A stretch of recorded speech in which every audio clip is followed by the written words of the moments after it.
São Paulo, 17 de junho de 2015, Museu da Imagem e do Som, programas Notas Contemporâneas, curadoria Kleber Papo.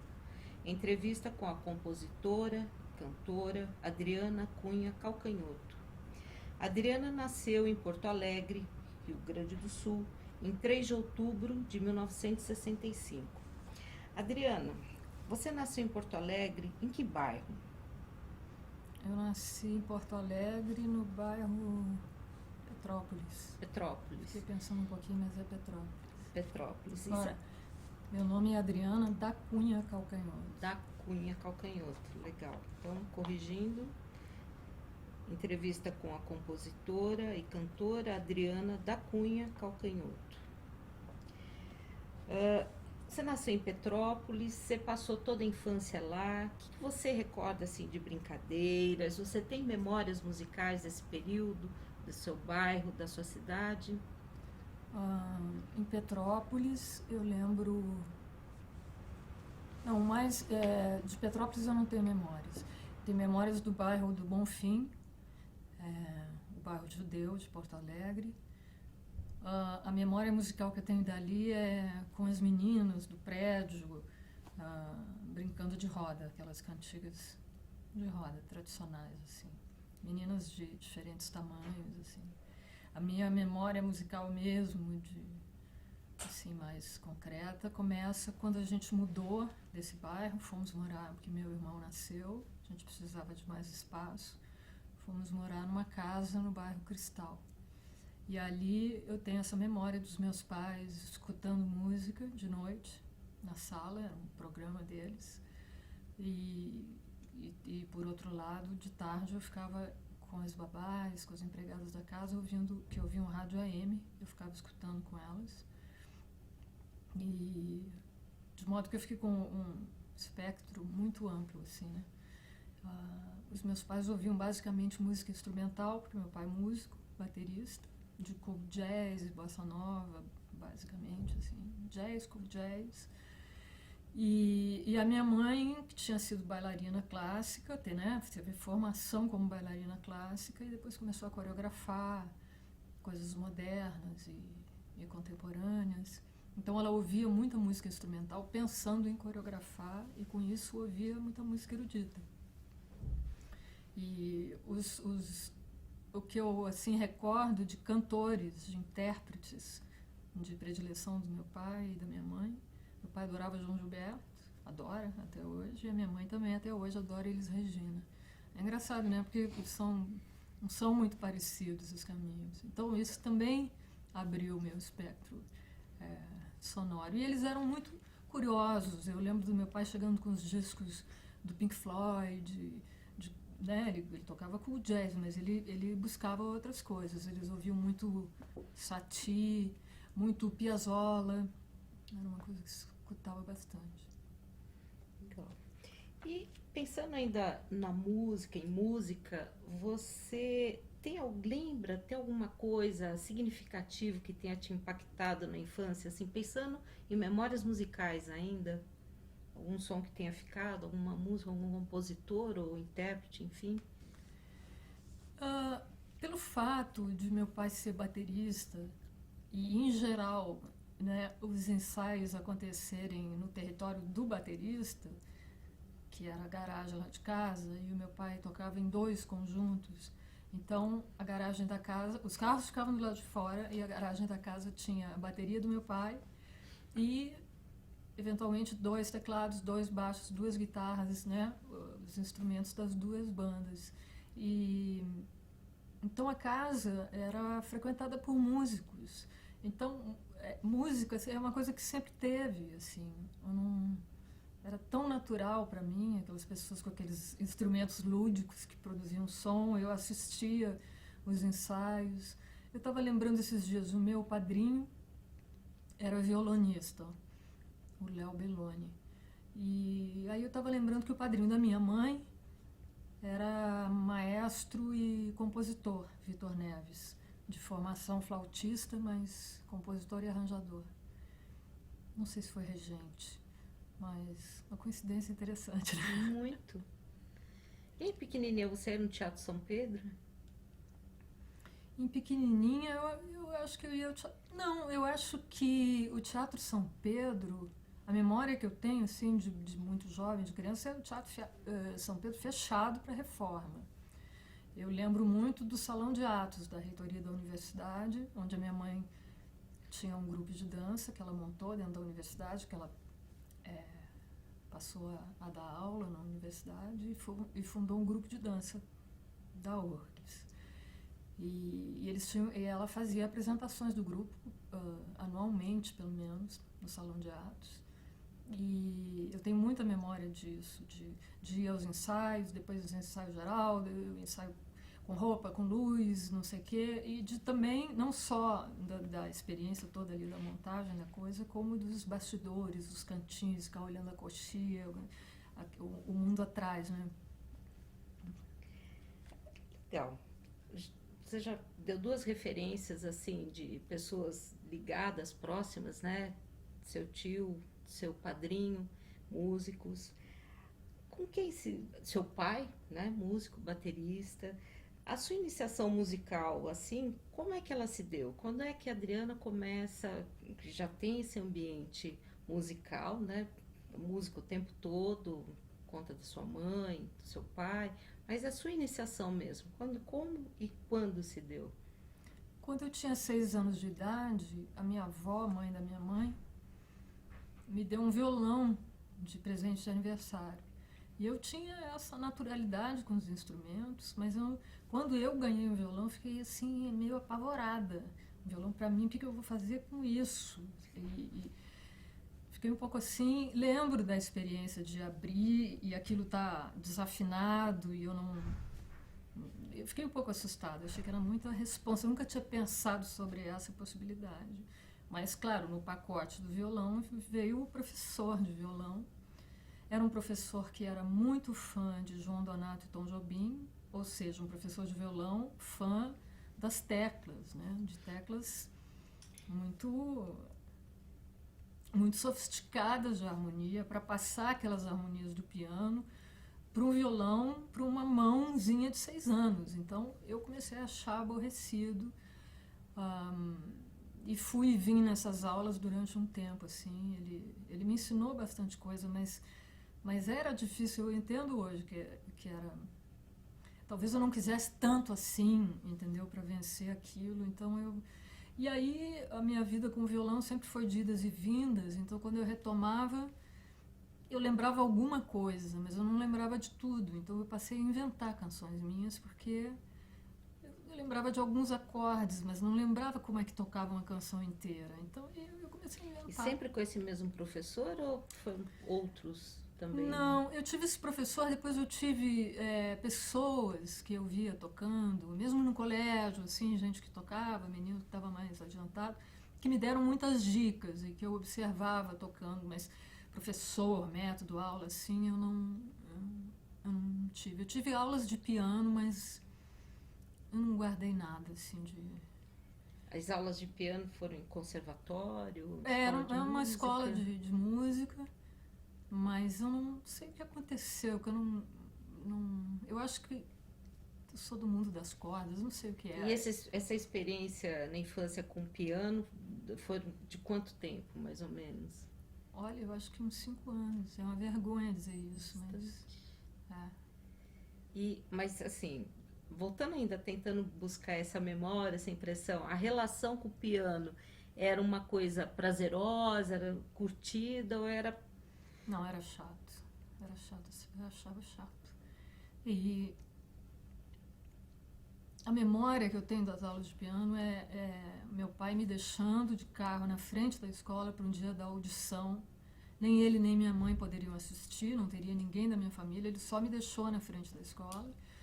Era uma casa antiga, assim, eu entrei, ele me deixou, eu entrei, e a sala da audição, com o piano e com os pais e os alunos, era lá no fundo, a última sala.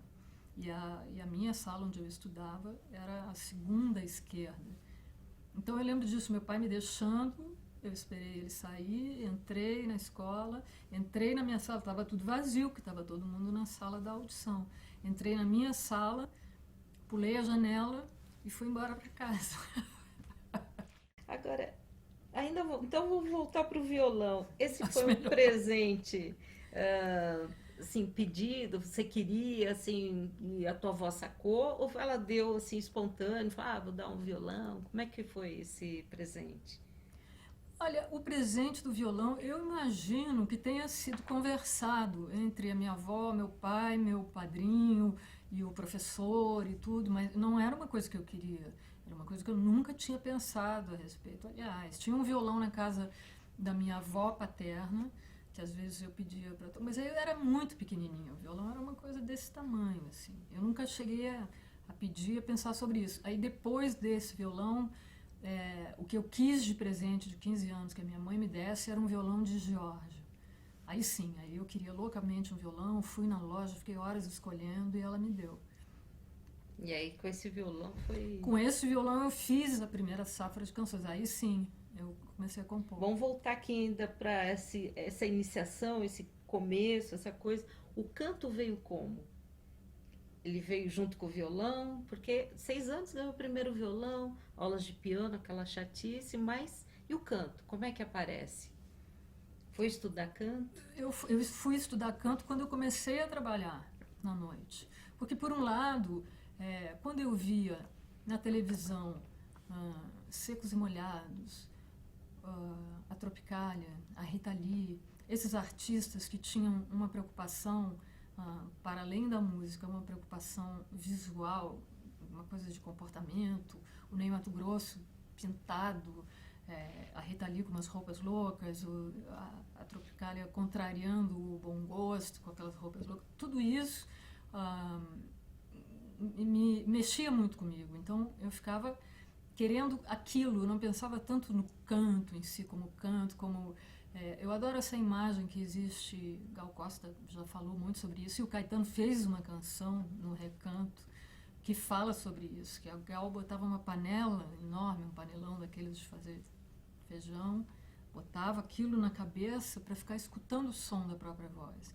Eu nunca tive isso com a minha voz. A minha coisa do canto era como um canto para viabilizar as coisas, as letras que eu estava querendo dizer, e dentro de um trabalho que fosse não estritamente musical, que tivesse essa coisa toda do visual, do figurino, o cenário tem a ver, tudo uma coisa conjunta, né? Mas aí quando eu comecei a trabalhar na noite, fiquei 1 ano na noite de Porto Alegre fazendo voz e violão, e aí eu fui estudar canto com a Dea Mancuso, uma contralto, uma grande cantora, e fiz alguns anos de aula com ela. Foram muito proveitosos, ela é uma professora exigente e generosa. Além dessa, assim, essas aulas de canto, quando você começou à noite, tinha também uma preocupação com técnica, ou isso veio junto com essa professora, teve essa consciência do canto? Enquanto técnica vocal, essa coisa toda. Quando eu topei trabalhar na noite, que foi uma coisa que aconteceu meio por acaso. Como é que aconteceu isso? Aconteceu que eu saí de casa, tive uma briga com a minha mãe por causa de um boletim, porque eu não estava indo à aula mais. Por causa do violão? Porque eu saía de noite para ir ver as pessoas tocarem na noite, para ver a Lourdes Rodrigues cantando Lupicínio, para ver o Plauto Cruz tocando flauta, boemia carioca, desculpa, boemia gaúcha, porto-alegrense. Tinham pessoas cantando e tocando, inclusive eu fiquei maravilhada com aquilo e comecei a ir assistir. Então no outro dia eu não conseguia ir à aula, ou se eu ia à aula eu dormia, não sei.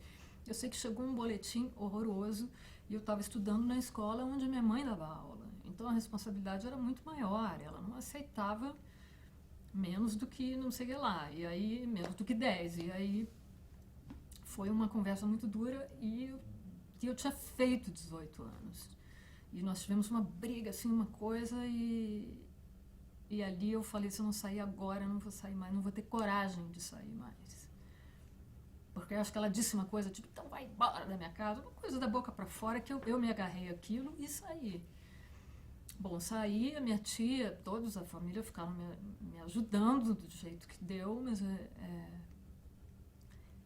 por acaso, num lugar que eu estava almoçando um dia, que era embaixo do prédio onde eu estava morando, num apartamentinho, O dono do restaurante veio puxar papo e tudo, conversar. Eu não estava muito afim de conversar. Estava ali almoçando, uma mesinha na rua. E ele disse, o que você faz? Ele veio, fez várias perguntas, né? O que você faz? Aí eu disse, eu sou cantora.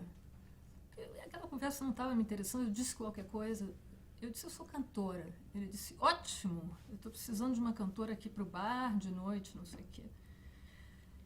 E aí aconteceu, ele comprou o equipamento, eu sabia umas 10, 11 músicas no violão, então eu imediatamente corri para ter mais repertório, comecei a aprender mais músicas, e aí eu vi que eu ia trabalhar um pouco naquilo, então que eu precisava estudar, fazer mais repertório. Teve um momento que, como eu não tinha repertório, as pessoas que frequentavam o bar, eu abria o espaço para dar canja.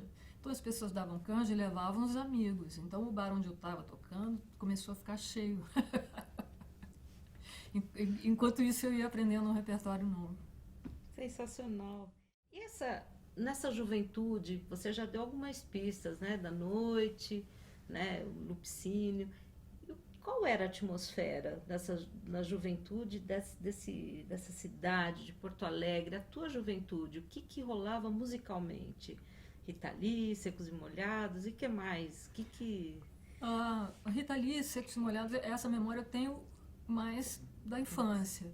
Nesse momento que eu estava tocando na noite, eu fui parar nesse meio da boemia, o meio ali onde o Lupicínio atuava.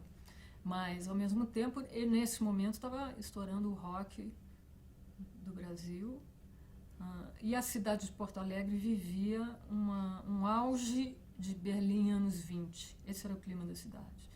E andávamos dark, e andávamos meio punk, e andávamos meio... Enfim, o clima era esse. E eu estava ali inserida naquilo. Quando eu fui tirar mais repertório, então, de voz e violão para continuar cantando no bar. Fui fazendo aquilo, aí eu lembro que um dia eu cantei, a Maria Bethânia lançou um disco chamado Ciclo. E tinha uma canção linda do Caetano, que eu acho que era o próprio Ciclo. Agora eu não vou lembrar. Eu sei que eu cantei a música, tirei a música nova, linda, lindíssima. Cantei. Aí o casal que estava na primeira fila, o cara falou assim, eu não conheço essa música, eu não vou aplaudir. Aí aquilo me deu a chave de que meu momento ali na noite tinha acabado, não era aquilo que eu queria. Não queria fazer cover, ao contrário, eu queria cantar as canções que eu queria me apropriar, eu queria talvez cantar as canções que eu estivesse fazendo, então eu tive que mudar de turma. Eu vi que já tinha dado para mim ali o suficiente, que foi um ano, mas eu costumo dizer, parece que foram 11, foi uma universidade aquele ano, muito intenso. Eu tocava num bar e tocava no outro na hora do intervalo, em vez de fazer um intervalo eu tocava no do lado, e foi muito rico, muito intenso. Mas aí eu fui procurar uma outra turma, que era a turma, vamos dizer, essa palavra, né? Do Teatro de Vanguarda de Porto Alegre. O pessoal que estava experimentando. Fui falar com o Luciano Alabarce, que eu gostava muito, gostava do livro dele, ele era amigo do Caio Fernando Abreu, que eu achava que eu adorava o livro e tudo. Fui procurar essas pessoas e gostei muito de ficar trabalhando ali. Então eu era, meio durante um tempo naquele grupo ali, uma pessoa mais ligada à música, que estava circulando por ali. E ainda nesse período ainda em Porto Alegre, nesse momento, uma transição, já começando uma trajetória profissional, você teve modelos? Quem te inspirou? Quem que te deu uma injeção de inspiração para seguir essa trilha, esse caminho, esse percurso? Há muita gente em diferentes coisas, assim. Elis Regina foi uma forte inspiração. A Tropicália foi uma fortíssima inspiração. Essa coisa em relação que eu não entendia bem como alta e baixa cultura, mas eu entendia como uma coisa para além do gosto. não uma coisa ali dividida entre o bom gosto e o mau gosto, uma outra coisa. E isso tudo era muito importante para mim. Isso me movia a fazer o trabalho. Então, junto com o Luciano Labarce, a gente montou alguns shows meus com temáticas completamente diferentes. Eu experimentava coisas de uma ponta a outra, assim, coisas loucas, totalmente saltos sem rede, assim. Muita maluquice a gente fez, foi muito bom. E muito rico, né? Ao Foi. mesmo tempo, Foi. assim, criativamente falando, né? Acho que até agora a gente sente isso. Agora, o quanto pesou, assim, no bom sentido, o seu pai ser músico, né? O seu Carlos, ele é baterista, né? Como você já disse, tocava jazz, bossa nova. Você tinha esse diálogo musical com ele? Você tinha essa proximidade? A música fazia com que vocês se aproximassem ou não? Como é que foi essa relação, pensando no aspecto musical mesmo? Em primeiro lugar, quando eu falei que eu queria fazer música, nem meu pai nem minha mãe, sendo artistas, acharam boa ideia, alegando que conheciam o meio, que era uma vida difícil e não acharam graça nenhuma. E que eu estava largando o colégio para fazer isso, com 18 anos. Compreendo a aflição deles, mas quando eles viram que eu estava realmente envolvida, trabalhando sério, tudo, eles passaram a me apoiar. Agora, o diálogo musical com meu pai é muito difícil, sempre foi muito difícil, porque meu pai é daquele tipo, é daquele grupo que acredita que os Beatles estragaram tudo. Então a gente não conversa sobre música ou futebol. É outra pegada, mais. outra história. A jovem Adriana, o que queria nesse momento? Já estava pensando em ir para o Rio de Janeiro? Acabou aquele, assim como o bar ficou um espaço restrito, né? Vamos buscar outros contextos. A cidade acabou também ficando pequena para Adriana. Quando é que você vai para o Rio? Não, a cidade ficou pequena para mim quando eu tinha 3 anos de idade, eu só pensava em ir embora. Não que eu não gostasse de Porto Alegre, sempre digo isso, mas é porque eu tinha um espírito de ir para o mundo, de ir para uma cidade grande, quer dizer, Porto Alegre para mim não era grande o suficiente, eu sabia, eu intuía que existiriam cidades maiores. A maior cidade que eu encontrei foi São Paulo. Então eu comecei a vir para cá com os shows que eu fazia em Porto Alegre. Comecei a vir, vim uma vez, vim 2 vezes, fazia esse circuito que era alternativo, que era o que eu queria, era o público que eu queria, Madame Satã, Espaço Off, era aí que eu queria estar e estava. E fui vir muitas vezes e acreditava que eu ia morar aqui, eu estava me mexendo para isso. Quando eu fui fazer uma apresentação no Rio de Janeiro, minha primeira apresentação no Rio de Janeiro, que seria uma noite única, e que virou uma temporada de 5 semanas, foi uma coisa, um fenômeno. E eu fui ficando no Rio, mas é engraçado que o meu plano, tudo que eu estava encaminhando, assim, na prática, era para morar em São Paulo. E isso não chegou a acontecer? Isso não chegou a acontecer porque nessas 5 semanas de temporada no Rio de Janeiro, as pessoas, rolou um boca a boca, uma coisa assim, as pessoas começaram a ir, então foram os homens de gravadora, foi o pessoal de música, foram os compositores, as cantoras, e naquilo, assim, no final de 5 semanas, eu estava conversando com as gravadoras para fechar contrato, tinha advogado, tinha não sei o que, eu vi que não era o momento de... E, na verdade, naquele momento eu não estava pensando em disco, eu nem pensava em estúdio, gravação. Você estava com quantos anos? Com 23 anos, 22, 23 anos. Eu pensava em palco, em performance, eu tinha aparecido nua no show da Rita Lee, eram essas coisas que estavam me movendo. Ainda não tinha chegado nesse ponto, não tinha tido ainda o desejo de me trancar num estúdio, registrar, pensar a linguagem do disco, do estúdio e tudo. Mas, ao mesmo tempo, as gravadoras tinha um leilão, tinha uma coisa... Eu senti que não era momento de dizer, não, eu não quero passar aí depois. Então, eu assinei com uma gravadora. CBS, né? Com a CBS. E bem nesse espírito, assinei assim, depois vamos ver, assino e vejo o que eu faço. gente vai chegar lá nas gravadoras. Ainda pensando lá atrás, trajetória e tudo mais, quando que houve assim um enamoramento pelo modernismo brasileiro, a fascinação pelo movimento antropofágico, Oswald, Tarsila, porque é presente, né, na sua obra, assim, a gente tem esses fragmentos. Quando que teve essa conexão?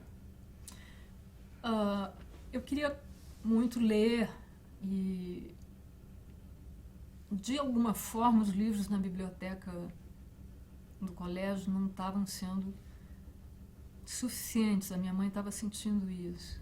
Até esses dias estou encaixotando alguns livros, encontrei um livro roubado da biblioteca do colégio, quando eu estava no ano em que eu abandonei a escola. Um livro do Mário de Andrade. Mas a minha mãe estava sentindo isso e ela não sabia o que me dar. Então ela entrou para o círculo do livro, porque ali eu podia olhar alguma coisa que me interessasse e escolher os livros.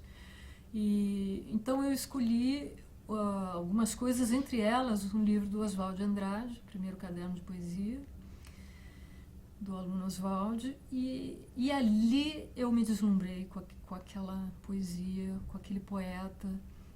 Me deu uma sensação de não estar tão só no mundo. Eu achei aquilo uma coisa incrível. Esse foi o mesmo momento em que eu estava ouvindo os Doces Bárbaros. Era uma coisa que fez um link, assim, que eu intuí, que eu percebi sem ter tantos elementos, e muito menos sem saber a ordem das coisas, né? Sem saber a sequência, porque eu estava catando. Eu só estudaria isso no currículo escolar 2 anos depois. Eu entraria no modernismo, mas eu fiquei doida. Eu fui ler tudo o que existia a respeito.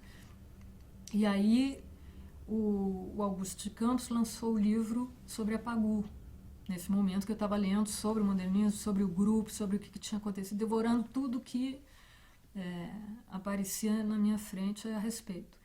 E aí, quando eu li o Pagu, eu descobri o Augusto.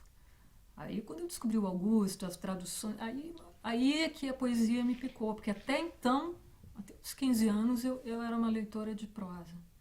As lembranças musicais desse período, o que vem, assim, junto com essa poesia, com essa carga, além dos Doces Bárbaros, o que mais que está presente? Chico Buarque muito.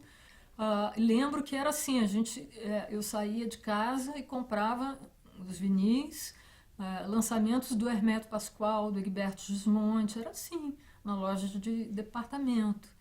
O disco do Chico Buarque, o disco desses caras. Ouvia Cida Moreira, ouvia bastante coisa. Coisas que não dá para imaginar hoje, né? Você sair para comprar o disco do Hermeto, do Egberto Gismonti. Era muito, foi uma época muito rica, assim, de produção. E mesmo na rádio, o que tocava era muito legal.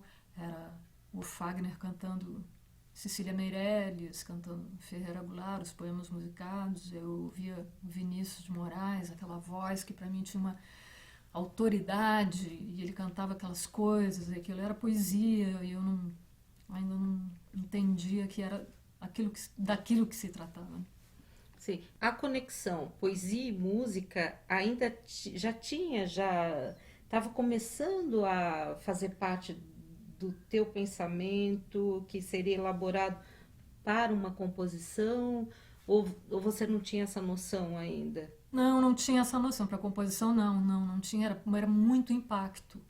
Era muito impacto. Quando eu ouvi um disco ao vivo, que a minha tia, professora de português, minha tia Estelita, me apresentou Maria Bethânia, porque, sendo professora de português, comprou o disco e ficou fã dela, porque ela dizia Fernando Pessoa no show. E aquilo foi outro impacto enorme. Mais tarde, um pouco, não tão mais tarde, mas quando eu ouvi a gravação de Loucura, do Lupicínio, pela Bethânia, aí também foi outro impacto, porque Lupicínio para mim sempre existiu. Lupicínio não é uma coisa que me deu um impacto, como descobrir o Caymmi, descobrir o Noel Rosa, enfim, descobrir a própria Bethânia. Lupicínio é uma coisa que sempre teve. E quando eu ouvi a gravação de Loucura, eu ouvi de uma maneira diferente, eu ouvi de uma maneira apropriada. Nunca tinha pensado em Lupicínio nesses termos, né? Então, esse momento aí entre 13 e 15 anos foi cheio de porrada, assim, eu fiquei com muito osso para roer, sabe, ao mesmo tempo. Agora, essa percepção do Lupicínio fez você rever Lupicínio ou não? Você teve essa percepção do que poderia ser esse Lupicínio, opa, é uma outra coisa? Talvez porque Lupicínio já estivesse tão próximo ao longo né, da sua infância e tudo mais. Você foi rever essa obra ou não? Você só passou por ali, te deu esse insight e ficou quietinho por ali? Eu só fui pensar sobre isso muito depois. Eu passei por ali, quer dizer, não foi tanto em relação ao Lupicínio, é porque o Lupicínio sempre existiu. De repente alguém canta uma canção de um jeito que não é cantar a canção, é se apropriar. A Loucura virou uma canção que a Maria Bethânia escreveu, essa era a sensação. E eu fiquei pensando, mas pode isso? Como é que pode isso, entendeu? Eu fui pensar sobre o Lupicínio muito depois. Quando eu fiz o Micróbio do Samba, é que eu comecei a pensar na minha relação com o Lupicínio, e depois quando eu fiz o show no ano passado, nas comemorações do centenário, a partir do Micróbio do Samba é que eu fui pensar essa coisa do Lupicínio, de ter sido diferente, não ter descoberto o Lupicínio, né? O Lupicínio estar sempre, como eu digo, eu nasci com o micróbio do Lupe. Mas, e aí, você se apropriou? Você sentiu isso quando você descobriu tudo isso, reelaborou e... Eu acho que sim, eu acho que algumas canções, no show que eu fiz, algumas canções eu gostaria de cantar porque eu acho que são lindas, mas eu não consegui, porque eu não consegui exatamente me apropriar. Acho que são lindas, mas eu não consegui nada com elas. E outras saíram assim como se eu tivesse cantado a vida inteira e eu nunca tinha cantado. Coisas mesmo acho que de memória afetiva. E um pouco uma coisa que o Nelson Motta diz, e que eu sempre repito, porque eu acho que ele tem razão. O intérprete precisa gostar da música que ele está cantando. Agora, é preciso que a canção goste do intérprete de volta, porque senão não funciona. E eu acho isso uma coisa que precisa ser respeitada, precisa ser entendida. Não adianta você ficar brigando com isso. Se não rolou, não rolou.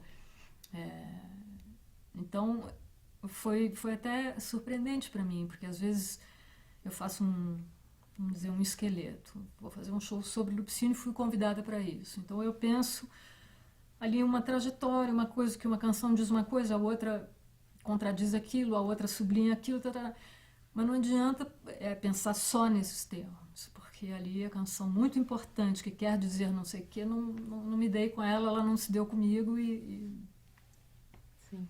Nós estamos falando mais, né, como intérprete, mas a gente vai voltar isso lá na frente. Agora, nós gostaríamos de saber da sua primeira composição e como a composição entrou na sua vida. A minha primeira composição eu não faço a menor ideia. Eu lembro, assim, de uma safra nesse momento dos 15 anos, quando eu pedi o violão de 15 anos, eu fiz uma safra de canções. Acho que eram umas 30 canções. Por quê? Foi um momento de querer voltar a tocar violão, e um violão novo, o violão que eu queria, então eu não largava, eu acordava, nem escovava os dentes, eu ia direto pro violão, era o violão. E aí eu comecei a fazer exatamente por isso, porque eu tinha muita vontade de tocar naquele momento, mas eu já não lembrava do repertório que eu tinha aprendido com o professor, mas eu sabia armar os acordes, e aí eu comecei a inventar as canções. E tinha um pano de fundo disso, que era a separação dos meus pais. Eu acho que ali também eu estava fazendo canções adolescentes de lidar com aquilo, com aquela dificuldade, com aquela perda, com o que estava acontecendo. Estava triste pelos dois, enfim. Eu acho que as canções eram um pouco canções adolescentes, assim, que não sobreviveram à peneira da minha memória, que não é boa. A peneira da memória não é boa, mas elas estão guardadas de alguma forma? Elas sumiram, não tem nenhuma que eu me lembre. E se elas sumiram é porque elas não eram boas. O bom ali era o exercício, eu posso dizer, eu estava compondo, elas não eram boas, eu não burilava, eu não sabia trabalhar, eu acho que eu fazia de primeira aquilo que chamava de uma canção feita. Né? Eu não questionava, eu não trabalhava e tudo, mas eu lembro que era o meu repertório de compositora. Aí depois, quando eu fui para a noite, eu tinha uma meia dúzia de canções minhas que eu não tinha coragem de mostrar. Teve isso? Teve isso. E também porque trabalhar na noite é um pouco assim. As pessoas querem, pelo menos naquele momento ali, naquele lugar, naquela frequência ali, onde eu comecei, as pessoas querem ouvir cover, as pessoas querem ouvir o mais parecido possível com a gravação original. Me serviu de escola, mas era tudo o que eu não queria, né, na música. Eu queria fazer do meu jeito, queria pegar a música dos outros, aquela que eu gostaria de ter escrito e não escrevi, trazer para mim, e aquelas que eu eventualmente escrevi, que eu gostaria de ter escrito e escrevi, poder fazer também. Então eu tive que mudar de lugar. Sim. Agora, dessas composições aqui, passado aquelas que não ficaram, mas a que ficou para valer, qual que é a número 1? Tem alguma? Sim, Eu acho que seriam duas, Mortais e Enguiço. As duas que estão no meu primeiro disco. Tá. São essas. Legal. Aos 24 anos, você lança pela CBS o Enguiço, não é isso? E já tinha canções de sua autoria, aliás, mais, né? Como foi esse processo? Como você pensou em incluir as suas canções? Isso foi natural? Você queria ou não queria? O disco todo, na verdade, se pensava assim num disco que tivesse só as suas composições?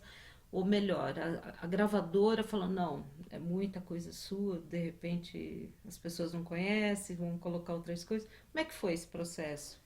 O Esse primeiro disco? o processo do primeiro disco, ele foi... A ideia era levar para o estúdio o que eu estava fazendo no palco. Isso foi o que me chegou. Vamos transpor. Mas a primeira coisa que Foi o que fizeram... chegou que você entendeu, ou gostaria de fazer? Como? Perdão. Foi o que chegou, a gravadora, vamos fazer isso, ou você estava desejando que fosse aquilo que você estava fazendo no palco? Me disseram o que eu gostaria de ouvir. Ah, E tiraram a minha banda, dizendo que eu merecia músicos melhores. Não sei se era o caso para aquele momento, entendeu? Porque eram grandes músicos. Imagina, no meu primeiro disco eu tenho Dori Caymmi arranjando. É uma maravilha, mas o que eu estava fazendo no palco naquele momento era uma coisa que tinha muita ironia. Eu cantava O Caminhoneiro, do Roberto Carlos, eram versões de apropriação. Em disco é muito difícil, é impossível, seria impossível imprimir aquele tipo de ironia do que eu estava fazendo no palco no estúdio, no disco. Hoje eu sei. E ainda bem que foi logo, ainda bem que foi no primeiro disco, porque também teve o fato de que eu não tinha desejo de fazer um disco. Aquilo aconteceu na minha vida. naquelas 5 semanas... Veio lá no aquilo, dia, vamos fazer um disco, então vamos fazer... ao mesmo tempo, recém tinha aparecido a Marisa Monte fazendo o disco que ela quis, no momento que ela quis, uma coisa toda oposta. Eu fui jogada às feras fazendo um disco que eu não tinha desejo, eu não tinha intimidade, eu não conversei com os músicos direito, eu não troquei ideias com o Dori. Então o disco não ficou nem lá nem cá, nem para mim, nem para as pessoas, muito menos para a imprensa. Mas ele foi uma dureza, mas foi muito bom que tenha sido assim, eu acho. Aprendi logo uma lição importantíssima. Qual foi essa lição? Que não se faz as coisas sem desejo. Mas esse trabalho serviu para essa reflexão, esse aprendizado, ou ele te incomoda? O Enguiço é um trabalho que você fala, eu preferia que não tivesse existido? Ou... Não existe pensar, né? Eu preferia que não tivesse existido. Se eu não tivesse levado essa pancada na saída, as coisas seriam diferentes, teriam sido diferentes. Sei lá, não dá para ficar especulando o que teria sido, né? Eu aprendi ali uma coisa muito importante que é, quando a vontade é de estar no palco, você tem que estar no palco. Não adianta você estar no estúdio se o seu desejo é estar no palco e vice-versa. Não adianta. Então isso é uma coisa que precisa ser respeitada, claro, considerando compromissos assumidos e tudo, sem loucura, sem maluquice, sem abandonar compromissos, mas é muito chato você fazer o que você não quer fazer. E não tem motivo, né, para fazer isso. E tudo isso imprime, tanto em cena como na sonoridade do disco. E não acho honesto com o público, entende? Me sinto muito mal. Você é uma compositora disciplinada? Pode-se pensar nisso ou não? Não, não se pode pensar que eu sou uma compositora disciplinada. Eu sou uma compositora que gosta de encomenda, gosto de escrever para vozes, para pessoas que me pedem coisas, às vezes um pouquinho direcionadas, às vezes um pouco bem direcionadas, às vezes completamente livres. Eu gosto. Não tenho nenhum problema que a pessoa me peça uma canção e não grave. Acho normalíssimo, acho que faz parte. Você está fazendo um disco, você se apaixona por uma canção, depois o disco muda, aquela canção não tem mais a ver. Acho isso completamente natural. Acho que o bacana é que quando alguém faz um pedido, nasce uma canção. Pronto.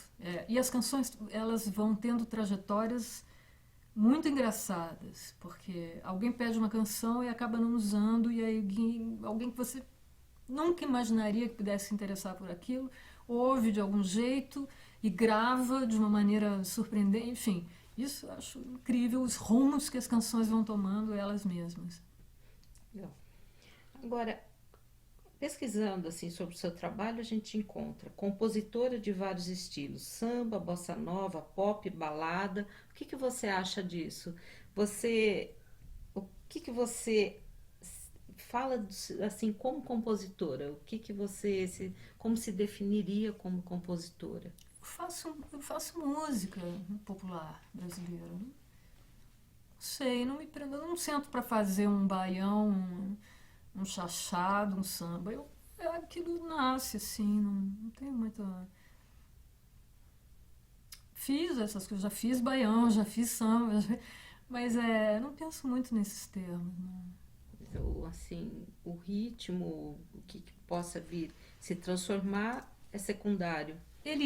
O ritmo, ele tem a ver com o que está sendo dito, com a métrica daquele poema, mesmo que ele seja em versos livres.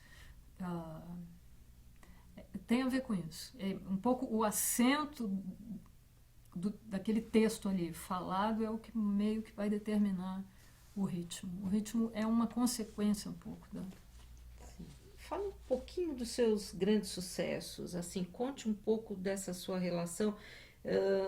Algum sucesso te surpreendeu? Alguma composição que você, puxa, trabalhou, fez, mas não acreditava tanto e aconteceu de ser sucesso, ou você já sabia desde o início? Como que é essa questão do que veio a ser sucesso? A gente nunca sabe. A grande graça é essa, a gente nunca sabe o que vai ser um sucesso. Eu lembro que eu ouvi da gravadora coisas do tipo: Adriana, jamais vai tocar uma música na rádio chamada Esquadros. Coisas assim prontas, mas não existe nada pronto. A gente não sabe se existisse a tal da fórmula, para que as gravadoras precisariam de artistas? Eles mesmos fariam os sucessos, né? A gente não sabe. A grande coisa é essa: quando você está fazendo uma canção, naquele ato ali de fazer a canção, você não sabe se milhões de pessoas vão se identificar com ela ou não. Para mim, o surpreendente, o sucesso de Mentiras, ele tem algumas surpresas assim, no sentido de que ele estourou, porque entrou na novela, essa canção, 6 meses ou mais depois do álbum lançado. Não é uma coisa tão comum. E foi em 92, né? 92. Eu acho. Eu me lembro que isso coincidiu com... Entrou no Renascer, né? Entrou na novela Renascer. E aí foi uma coisa incrível, porque tocava em todo tipo de rádio. Em rádio sertaneja, em rádio, né, as coisas. Não tinha internet naquela época, as rádios eram segmentadas assim. E fez isso que chamam crossover, tocava em todas as rádios. E até hoje, quando eu encontro pessoas da família Jobim, da família Caymmi, eles sempre fazem questão de dizer que o Tom Jobim tocava isso no piano. Ele adorou esse refrão, que é... Ele tinha uma coisa que ele cantava que é: pra ver se a Gal gosta. Então isso para mim, poxa, é, minha primeira canção tocando na rádio e o Tom tocando no piano, isso é muito mais do que eu poderia sonhar lá em Porto Alegre. Você falou esquadros. Quando alguém dessa gravadora falou assim, você não espera que isso vá tocar no rádio. Primeira pergunta, quando você compôs, você dedicou ao seu irmão. Por quê? Porque eu dediquei ao meu irmão, porque Esquadros eu vinha trabalhando em duas canções separadas. A parte daquela levada mais baião, assim, que seria o A da música, as partes A, ele foi me visitar no Rio, no verão, e a gente ficou tocando. Ele é baterista. E ele pegou lá um negócio, tinha uns tambores, umas coisinhas de percussão, e a gente ficava na sala, eu fiquei mexendo naquela levada, rodando aquela levada, e ele tocando junto comigo. A gente, sim, só. Aí quando ele foi embora, continuei trabalhando na música, aí fui fazendo a letra, depois eu me dei conta que as duas músicas que eu estava fazendo eram a mesma, um era o A e o outro era o refrão. E eu senti falta dele, daquela coisa ali, ele ficou dentro da canção. Dediquei a ele por isso, porque de certa forma até a gente fez aquilo juntos, né? A gente estava tocando juntos, sei lá. E outra coisa assim, qual foi o gostinho depois de ver que todas as emissoras, todo lugar tava aquela música? O gostinho é esse, porque... isso, ninguém sabe. Ninguém sabe, ninguém está autorizado a saber. Mas mesmo assim, qual era assim, naquele momento, que era ainda um outro momento, enfim, você ter essa sacada, você ter esse reconhecimento, você ligar ali, ligar ali, ligar ali, pum, tá, Adriana Calcanhoto com essa música. Como que você consegue, tem essa lembrança, alguma vez te passou pela cabeça o que significou, o que passou, o que deixou para você isso? Eu não sou muito assim, não. O que eu fiz, eu já fiz. Eu não assisto as coisas que eu faço, eu não ouço as coisas que eu gravo. Eu estou sempre no presente. Mas não ouve por quê? Não gosta? Já foi? Já fiz. Quando eu componho a canção, ela já não é mais minha, ela é do mundo. Eu gosto que seja assim, é uma coisa de temperamento.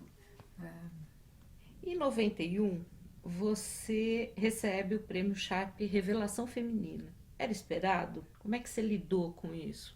Eu não lembro como é que eu lidei. Essas coisas todas que são... Não é assim, quando eu falo, não vem assim uma memória, uma coisa... Não, essas coisas de prêmio, de passado, de olhar para trás. Eu sei que eu estou aqui dando um depoimento que é para isso, mas é difícil para mim. É difícil para mim. Eu sempre tive essa coisa... uma vez eu fui muito sincera com o Zé Maurício Macline e ele achou que eu fui ríspida. Depois nos entendemos, mas é porque eu fui realmente sincera. Eu disse, Zé, o tempo que eu estou me preparando para ir ao prêmio é um tempo que eu estou deixando de ou ler um poema ou fazer uma canção. Eu me sinto assim, entendeu? Sentada na plateia do prêmio, parece que estou presa numa prova de matemática e o mundo está lá fora. Eu poderia estar fazendo alguma coisa e não estou. Então, essas coisas das láureas, dos prêmios, não sei o que lá, eles não... É bacana, claro, porque também não se faz nada sozinho. Eu não faço nada sozinho. Eu posso fazer uma canção sozinha, mas eu não gravo sozinha. Eu não é gravado sozinho, mesmo que seja de voz e violão, tem técnicos, tem pessoas, tem produtores, tem empresário, tem motorista, tem eletricista, Então, os prêmios são bons na medida de que dão apoio, são reconhecimento para todas as pessoas que me ajudaram a fazer o trabalho. Mas eu mesma não consigo me interessar. Mas, em 92... tem um lançamento com composições próprias, Como você concebeu, maturou, desenvolveu esse trabalho? Ficou satisfeita com ele? Bom, o que aconteceu foi que depois da experiência do primeiro, eu tive muita dificuldade de encontrar um produtor, porque eu não sabia bem, continuava, porque eu passei pelo primeiro disco sem entender direito como é que funcionava aquele negócio. Mas eu resolvi, então, sentar e fazer o meu disco, meu segundo disco. Então, eu me tranquei no meu apartamento de Ipanema, no verão, com chuvas de verão. Eu tenho muito essa memória de estar no violão, no sofá da sala, e uma água caindo, assim. E eu sentei para compor o disco. A primeira canção que saiu desse disco foi o Carnaval. Foi a primeira vez que eu fui a Marquês de Sapucaí e voltei enlouquecida e compus Tons, que é uma música que eu acabei dedicando para o Iberê Camargo, que eu gostava muito, que pintou retratos meus e tudo. Por causa daquele caos de cor, eu fiquei maravilhada com a coisa das cores. Eu me lembro de voltar para casa de manhã, já claro, né? Eu fui assistir até a última escola.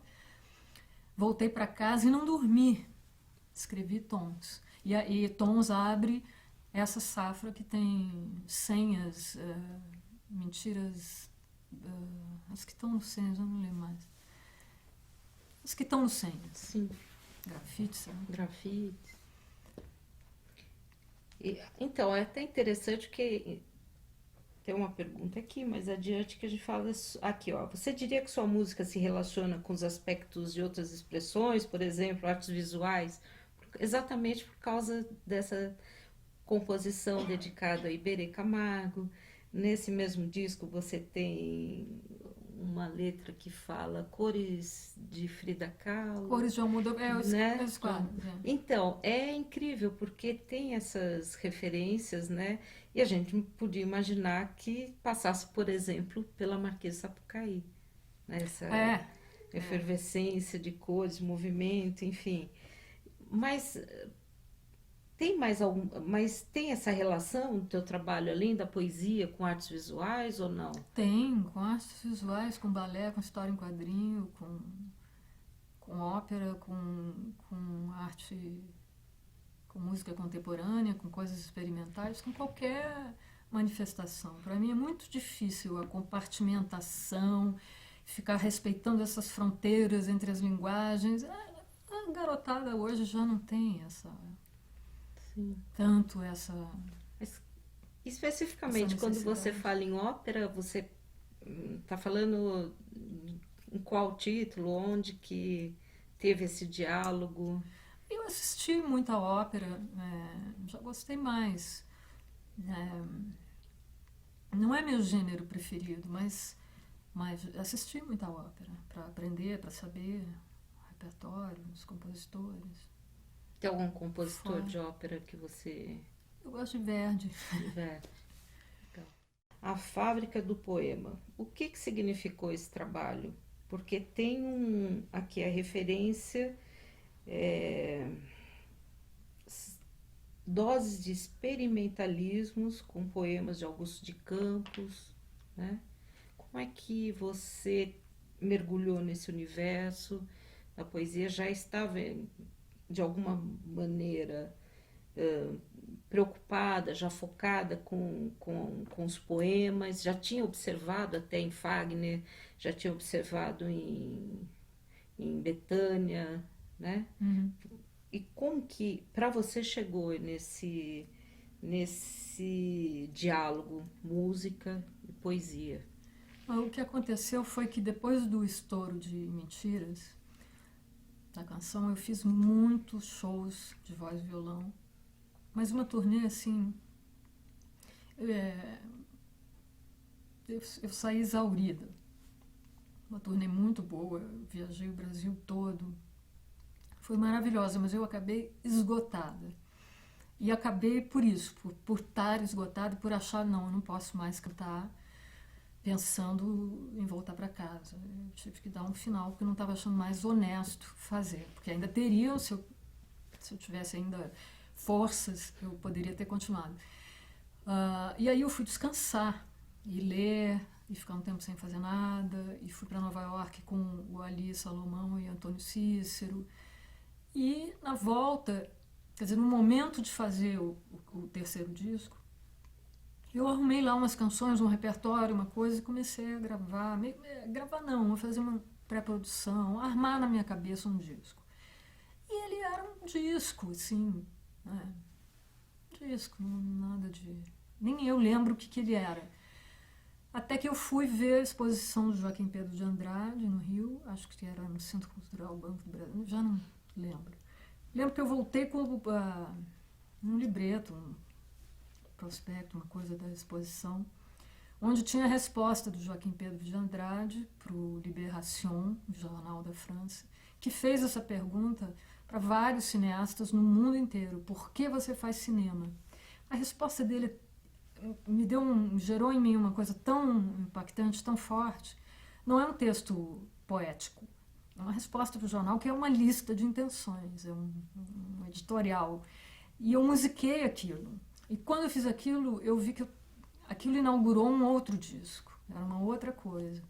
Aí, nesse momento, eu estava lendo, estava mergulhada no universo da Lina Bardi. E eu sabia que o Ali tinha escrito um poema para ela. E eu pedi para ele ler para mim no telefone, eu lembro que eu estava no estúdio, ele leu. E ele disse que eu jamais conseguiria musicar, então ele ficava enfiando mais palavras, oxímoros, metonímias, aliteração, enfim, ele enfiava palavras para me desafiar e dizia: você nunca vai conseguir. E o disco mudou de rumo, o disco virou outro disco. Eu gravei muitos sons produzidos, assim, que eu poderia usar samples, sons já feitos de coisas, e eu produzi os sons no estúdio. É o disco que tem o Hermeto, quer dizer, quando eu vi o Hermeto entrar no estúdio, com o set dele no estúdio, com a bacia, um bichinho um bichinho verde com as orelhas, uma coisa de criança, uma coisa lúdica. Aliás, esse set foi uma das coisas que me ajudou muito, assim, no Caminho Partim-Pim, que era uma ideia muito solta, e eu vi aquele set do Hermeto e falei: meu Deus, não eram instrumentos, eram coisas, eram objetos, coisas lúdicas para fazer som. E então esse disco a gente teve uma liberdade, uma coisa muito rara. Mas, assim, hoje em dia eu acho que seria impossível trabalhar naquelas condições ali, que são coisas de circunstância. Naquele estúdio, daquele jeito que foi, Jorge Salomão, em cima da privada do banheiro do estúdio, tudo microfonado, ele com uma bandeja de cristais para derrubar no estúdio para a gente gravar o som. Uma curtição, assim, de fazer as coisas, a voz da Gertrude Stein, coisas loucas, assim. Foi muito divertido fazer a fábrica. Esse trabalho, você pode dizer que está entre o que você gostaria de fazer sempre ou não? Foi aquele momento? Eu li uma crítica na Europa sobre esse disco que mexeu comigo, porque o jornalista dizia: ela nunca mais vai fazer um disco como esse. E, de certa forma, não é mais mesmo possível. Depois disso, eu trabalhei com pessoas ligadas ao pop, onde a música por incrível que pareça, muito dogmática. Você não pode fazer certas coisas dentro da música pop. Não pode, não é permitido. Ela é pouco livre, eu achei. O que, por exemplo? Não sei te explicar, assim, mas tem coisas que não pode, está errado. Não é assim que se faz. E eu não esperava isso. Eu achava que era mais livre. Isso também foi uma das coisas que foi alimentando o projeto Partim-Pim. O sonho, né? A aventura Partim-Pim, assim. Algumas coisas foram ajudando, todas em relação à liberdade de você fazer música, apesar das coisas, apesar dos instrumentos, apesar das regras do que seja boa música, ou de como se faz música e o que é proibido fazer em música. Eu fiquei muito, muito, acho que decepcionada. Não sei se eu esperava também tanta coisa, mas eu fiquei impressionada com aquilo. Não, isso não pode. Não, isso é...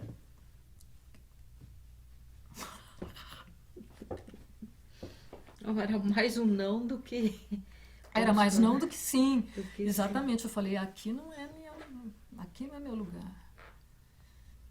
Mas nesse trabalho te deu, de certa maneira, uma perspectiva de pensar lá na frente, 2004, né, que você começa com esse projeto do Patimpim, não é isso?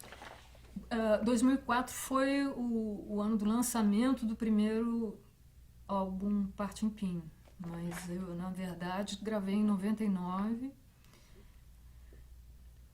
mixei, masterizei e não gostei do resultado. Não era aquilo que eu queria, então eu deixei na gaveta. Porque tinha mais um não pode? Porque Tava tinha, aparecendo porque tinha muito não pode. pode e porque tinha uma coisa ali de som que eu achei que ia ficar datado, que não era aquilo, não era bem aquilo não. Não estava pronto de certa forma. Então eu segurei ele e aí em 2003, quer dizer, de 99 até 2003, o material estava numas fitona de máquina. Então eu tinha que fazer isso. Eu vi que aquilo estava na minha casa, ia começar a mofar, que aquele material ia estragar. Eu falei, bom, eu vou digitalizar isso. Também não posso ser tão irresponsável, mesmo que eu não tenha gostado. Esse material existe, enfim. De vez em quando você procurava rever esse material? Não. Eu sabia que eu não tinha gostado, Não tinha sabia gostado onde mesmo, eu não ponto. tinha gostado e para mim só piorava enquanto o tempo passava. Aí eu comentei com o Dé Palmeira que eu ia fazer essa digitalização, não sei o quê, e ele, sem dizer nada, ele foi para o estúdio nos 2 dias, 3 dias da digitalização para escutar. E aí me ligou e disse, você é louca, o disco com pouquinho a gente faz o disco que você quer. Aí eu estava com uma certa preguiça, ele disse, não, vamos lá, você não está entendendo, você não está acreditando, vamos abrir as faixas, vamos ouvir de novo. Ele me convenceu. E aí aconteceu o seguinte, eu ouvi na rádio do carro, por acaso, assim, eu Fico Assim Sem Você. Porque o Claudinho recém tinha morrido, então a música tocou em tudo que foi rádio, em homenagem a ele, então tocou numa rádio que eu estava ouvindo e que provavelmente essa música não tocaria. Mas tocou e eu fiquei absolutamente louca. Eu disse, que música é essa? O que é isso? Essa música é minha, eu quero pra mim, eu quero essa música, eu quero essa música. E isso ajudou, porque eu falei, eu preciso gravar essa música. Então fizemos o Patimpim para viabilizar essa música e o Dé estava certo, não era tanto o trabalho. Foi mais fácil do que me parecia. Ele foi muito, claro, ele também ouviu de fora, eu já ouvia com estava todos, impregnada. Eu estava impregnada dos acontecimentos, da frustração do resultado, achando, né, não deu certo. Não estava pronto, mas poderia ficar, e ficou. O que vem primeiro depende muito das circunstâncias, da situação. Às vezes eu estou, assim, pela inércia, quando eu estou em turnê, principalmente voz e violão, eu estou grudada naquele violão, eu levo o violão para o quarto, de noite depois do show, eu passo o som de tarde, eu faço o show, eu fico com ele no camarim, quer dizer, eu estou ali com ele, então fatalmente, uma hora ou outra, sai uma canção. Pelo exercício, pela proximidade e tal. Às vezes vem uma frase musical junto de uma ideia de letra, aí eu posso desenvolver aquilo. Eu tenho procurado não depender tanto do violão, deixar as ideias virem um pouco mais soltas para não ficar tão limitada a minha limitação.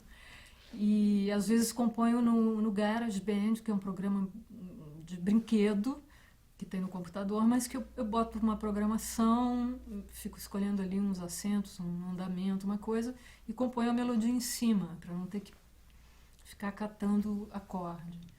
Você pode vir de qualquer jeito. Até ontem, eu nunca tinha feito uma letra sozinha, que não fosse para uma melodia. Ontem eu comecei uma letra, veio uma letra que eu estou fazendo. Não tem uma regra, depende muito. Quando vem essa letra, quando começa assim, a elaboração de uma composição, além desse programa, qual outro recurso, ou qual outro método, o que você faz para reter aquela informação, aquela ideia? Você escreve? O que você faz? Como é que você guarda? Como é que você processa tudo isso para depois pegar e voltar e trabalhar até sair uma composição pronta, ou uma gravação, enfim? Eu procuro não estragar tudo, não anotando antes da hora. Porque se eu esquecer, é porque não era tudo isso. É possível que eu tenha perdido, eu acho que eu perdi coisas legais, assim, boas, ou enfim, não mais. Ah, mas eu tenho uma confiança no meu filtro, assim, minha memória é nada. Se a minha memória fica 2 ou 3 dias com aquela ideia, aí sim, aí eu começo a... Eu não anoto antes da hora. Hoje eu anotei as ideias de ontem de madrugada, porque como eu estou aqui falando sobre outras coisas, eu fiquei com medo de perder, dela escapar. E também porque é a primeira vez que vem para mim só uma letra. Porque eu não estava com violão ontem no quarto. Se eu tivesse com violão, talvez eu fizesse tudo junto. Sim. Agora, você costuma, de vez em quando, embora não anote, confie na memória, porque se não for tão legal, ela vai desaparecer, uma ideia, uma composição que seja, mas de vez em quando você busca lá atrás, embora a gente não esteja falando de passado nem nada, mas de sacadas, de criações que você já teve, falar, deixa eu lembrei disso, vou buscar isso, talvez nesse momento seja legal. Você faz isso? Ou não? Não, eu prefiro que seja tudo novo, que Tudo seja novo. pela primeira vez, é uma inauguração. Cada canção é uma inauguração. E aquele momento que ela está nascendo é interessante, porque ela pode isso, pode tudo, tudo pode, até que ela acontece e aí ela já não é mais minha. Ela é de quem? Ela é do mundo. Ela sabe lá que E vai caminho ela vai rolar. ter, né? Falando em shows, você curte, você gosta dessa relação com o público? Como é que é? Como é que você vê a Adriana, intérprete, e realizando shows hoje aqui, amanhã, outro daqui 2 dias em outro lugar, enfim, plateias fora do Brasil? Como é que você vê esse trabalho, essa relação com o Eu público? adoro palco, adoro fazer show. A minha memória, assim, de palco é muito antiga, coisas de colégio. E a minha sensação é de total naturalidade. Parece que é meu elemento, é o meu lugar, onde sou eu, assim. No palco eu não sou tímida, na vida eu sou tímida. Tem alguma coisa ali que é mais completa e o tempo passa de uma maneira diferente. Agora, quando você concebe um show, está pensando num trabalho de palco, você se preocupa com todos os detalhes ou você costuma delegar? Ou você só se preocupa com a música, com o que você vai apresentar para o público, ou o todo, o conjunto, seja luz, seja ambientação, o que for. Você pensa em tudo isso ou não? Sentindo o aspecto plástico da coisa? Dependendo do show que seja, eu delego mais ou menos. Mas delegar significa pedir colaboração.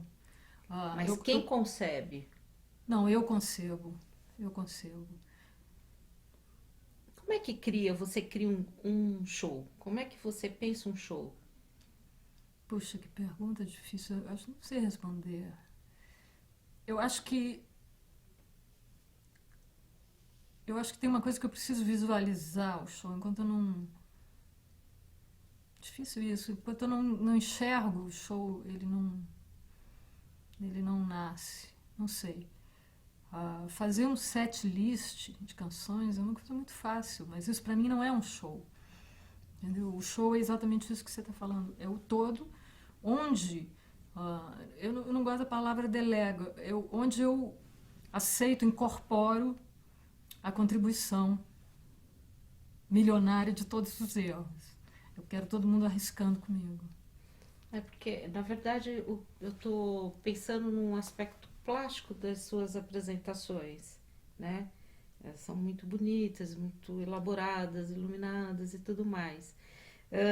Se aquela sequência de músicas que você coloca são criadas dialogando com todo o resto, é você que pensa tudo isso, entendeu? Assim, você tem uma preocupação, um tempo para elaborar isso, é nesse sentido. Ah, sim.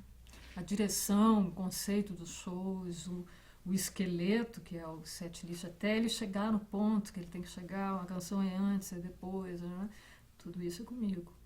Muitas vezes eu trabalho dizendo mais ou menos o que eu imagino, outras vezes eu prefiro, como foi meu disco Maré, não quero dizer nada, assim, como numa linha de trabalho do John Cage com o Matt Cunningham. Eu trabalho para um lado, as pessoas trabalham para o outro, aí juntam-se os trabalhos e isso é o trabalho. Não fica combinando, ornando, combinando, arrumando. Junta tudo na hora e vê o que acontece. Você é uma pessoa que fica satisfeita com os resultados, seja de show, seja de disco, Nunca. ou Nunca. Jamais. onde é que pega? O que fica ali? Onde é que fica o teu grau de exigência? Onde é que fica faltando alguma coisa? Sempre acho que podia ter arriscado mais. Infelizmente. Quando entra em estúdio, esse risco também vem junto? O estúdio Ou é um ambiente mais controlado, etc? O estúdio eu aprendi a gostar. É uma coisa que eu não entendia, porque eu fui parar no estúdio sem desejo, sem, né? Fiquei lá sem saber direito o que estava acontecendo, com a cabeça no palco, nas performances. A gente fazia performance naquela época para provocar a vaia. Aí eu vou parar num estúdio com os grandes músicos, com o Dori, mas não acho isso ruim, mas não era aquele o meu momento. Então o estúdio, naquele primeiro momento que eu não tinha desejo, era um mundo também extremamente masculino e mitificador daquilo, aqueles botões, aqueles meninos, os botões, as máquinas, uma coisa chata, uma coisa que você fica horas esperando, uma mixagem, sem saber direito o que está acontecendo. Aí eu me lembro que eu usava uma pulseira que tinha uns pendurucalhos, assim, uma coisa de um artista americano, eu adorava aquela pulseira. Aí toda vez que eu ia gravar, o menino dizia, que eu ia gravar a voz, o menino dizia, Adriana, sua pulseira está fazendo barulho. Aí eu ficava pensando, a pulseira da Nina Simone faz barulho, a minha não pode. Por que eu não posso fazer barulho com a minha pulseira se a Nina Simone pode? Sabe? Comecei a achava mais e mais chato aquele negócio. Aí, quando eu parei para fazer o segundo, então ali tinha uma intenção. Então já olhei para o estúdio de uma outra maneira, sendo que continuava sendo um ambiente extremamente machista, território masculino. Mas aí eu fui vendo, porque eu sempre gostei muito dessa coisa do computador e 94, quando eu acessei a internet, eu achava que eu não ia viver para isso. Eu achava que isso seria para os meus netos e tudo. Sabia-se que aquilo ia acontecer, mas nunca imaginei que seria tão rápido. Então eu fui vendo os caras, os técnicos trabalharem no Pro Tools e aprendi a trabalhar. Então aquilo desmistificou também o trabalho, assim, eu comecei a entender melhor como é que funcionava, a ficar menos nervosa para gravar. Eu fui gostando mais do estúdio, fui trabalhando com pessoas que também não eram dessa praia da mitificação, enfim, fui achando uma galera que tinha uma curtição no estúdio, assim. E fui tirando mais proveito, aí como fui aprendendo a mexer no computador, então eu tinha meu Pro Tools em casa, trabalhava em casa, fazia minhas maquetes em casa, comecei a editar em casa. Aí o estúdio mudou para mim, hoje eu tenho prazer. Fazer os discos Partimpim é uma delícia.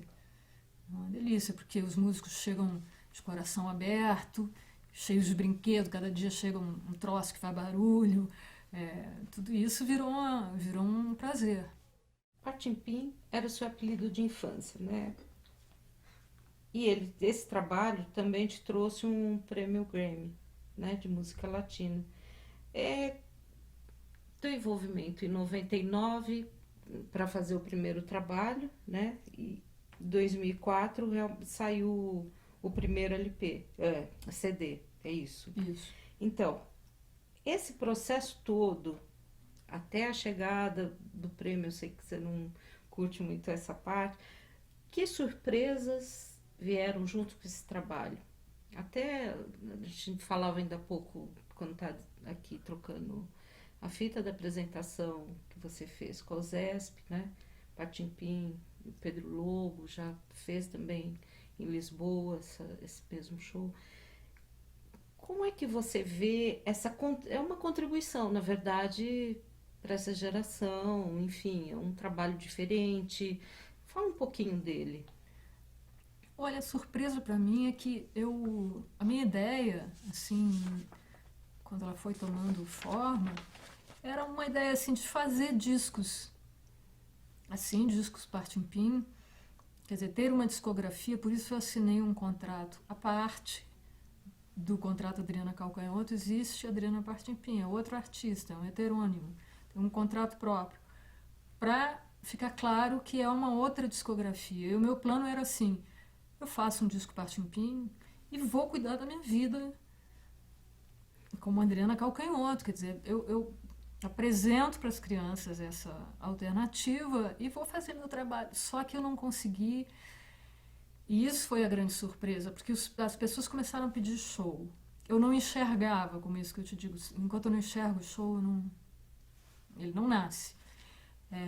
E eu disse, mas não é a ideia, a ideia é uma discografia, um heterônimo, não é uma persona, não é uma coisa.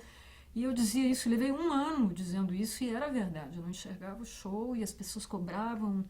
Aí os adultos cobravam. Quando as crianças começaram a cobrar show, aí eu balancei. E aí eu fui fazer. E fiz, e aí foi um presente que eles me deram, as crianças, porque é incrível. É incrível. E essa é a grande surpresa para mim, eu não imaginava. Assim, a tua experiência com esse público infantil, que resposta que eles estão te dando? O que você, pega e fala assim, olha, eles estão me respondendo isso. O que você, se dá para trazer alguma coisa dessa experiência? O que você vê, o que você percebe? É muito rico por muitos motivos. Primeiro, porque não existe certo e errado em música para as crianças. Música é música. E eles gostam ou não gostam, isso também é importante. E a coisa de que as crianças não são as crianças, cada criança é uma criança.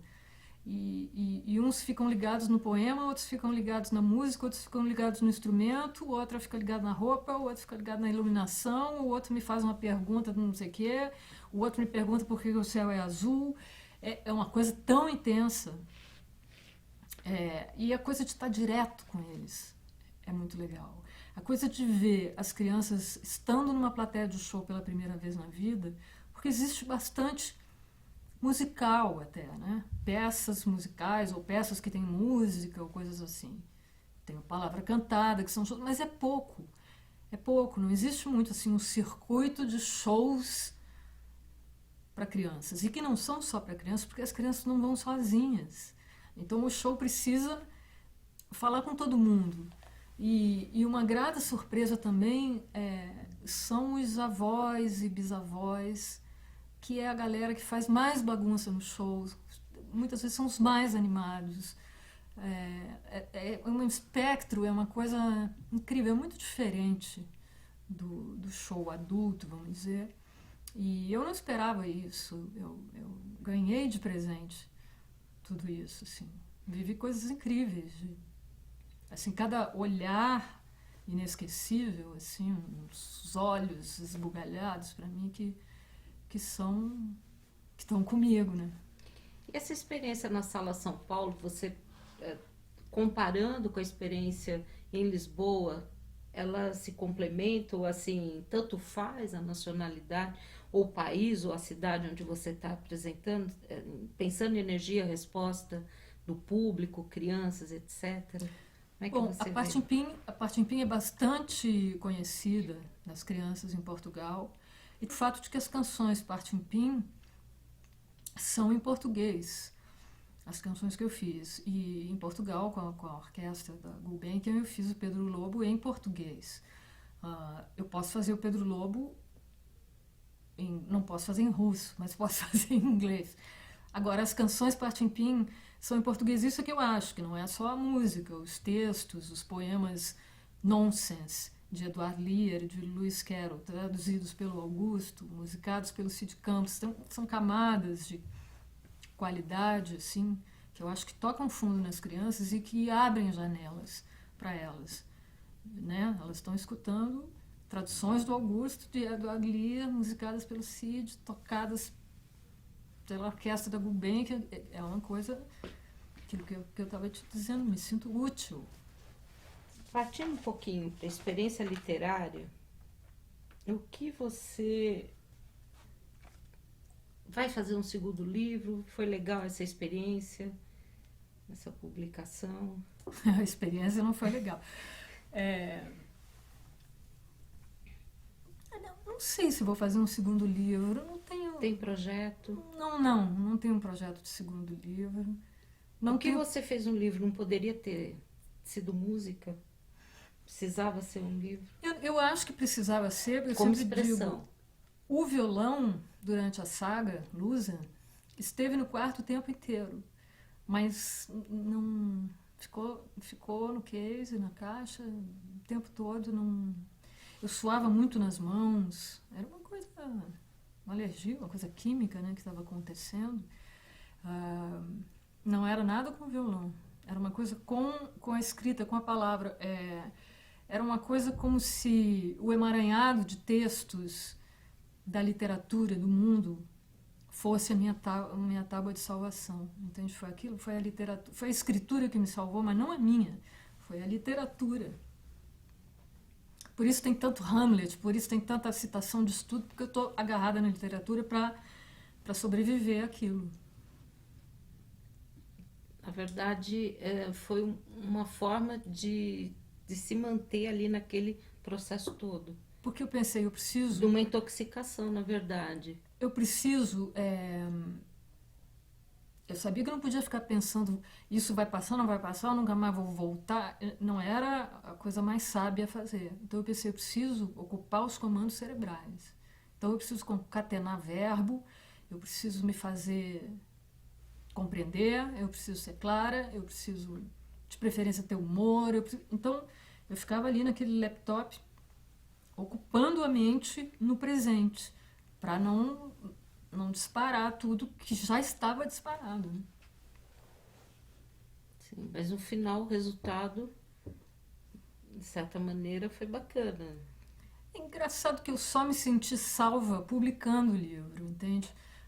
O livro não tem uma qualidade literária, mas se eu não lançasse, eu não estaria salva até hoje. Então, não sei. Paciência. Desculpem. Quais são as coisas essenciais na história da música brasileira, na tua opinião? Poxa vida. É o mais genérico agora. Eu acho que é o cânone. Nosso cânone Vila Lobos, né? Toda essa linha Vila Lobos, Tom Jobim, que faz, Caymmi, Noel Rosa, Vinícius. É difícil falar disso, porque sempre ficará a gente de fora, né? Mas é uma coisa bem óbvia. São muito poderosos, são muito grandes, né? É muita responsabilidade fazer música depois dessa gente toda. No meu caso, é de uma cara de pau inacreditável. Por que você acha isso? Por causa do nível de excelência desses caras, mas Como que eu acredito que eu não estou fazendo apenas música, assim, no sentido de apenas, mas eu estou fazendo um conjunto de coisas, né? Isso que a gente está falando, os shows estão falando de várias coisas ao mesmo tempo. E eu gosto de escrever canções, eu tenho gostado mais, e tenho gostado de conseguir atender os pedidos. Né? Você promete uma canção para alguém, para um cantor, uma cantora, você quer atender, você gosta daquela pessoa, você quer, e quando consegue, é muito legal, é gratificante, é bacana. Então, como as pessoas sabem disso, porque eu fico dizendo isso nas entrevistas, eu tenho recebido encomendas e tenho gostado de entregá-las. Como você vê a relação da música popular com o erudito? Isso é uma besteira? Existe ou não? Se complementa ou não? Eu acho que o popular e o erudito convivem no Brasil. Essa conversa, quer dizer, quando eu nasci já tinha Tropicália, já se tinha falado sobre isso, né? São muitas as pessoas que trabalharam com isso na literatura, no cinema brasileiro, no teatro brasileiro. São muitas as figuras, né, os expoentes que naturalmente fizeram trabalhos assim. Eu acho que podíamos ter mais erudição. Acho que a gente está vivendo um momento um pouco de nivelamento por baixo. Mas eu não gosto de me queixar. Como assim, nivelamento por baixo?